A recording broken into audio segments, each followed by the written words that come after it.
কিছু কিছু মেয়ে আছে দেখবেন, মেয়ে না মহিলা, 12-13 বছরের বাচ্চা আছে, কি 8-9 বছরের বাচ্চা আছে, কিন্তু তাকে দেখে বোঝাই যায় না যে একটা বাচ্চা আছে, মানে সবসময় ফিটফাট।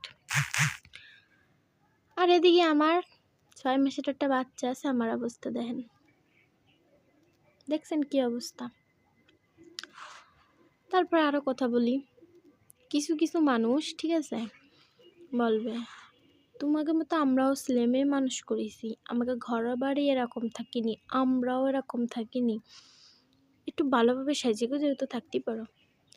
আরে ভাই, এখন যদি আমি আমার ছেলে মেয়ের টাইম না দিই, আমার বাচ্চারে টাইম না দিই, আমার বাচ্চা যখন বড় হয়ে যাবে তখন তো আমি বহু সাজতে পারবো, তখন কি আমি বাচ্চার এই টাইম দিতে পারবো, আমি বাচ্চার সাথে খেলা করতে পারবো, বাচ্চারে সময় দিতে পারবো?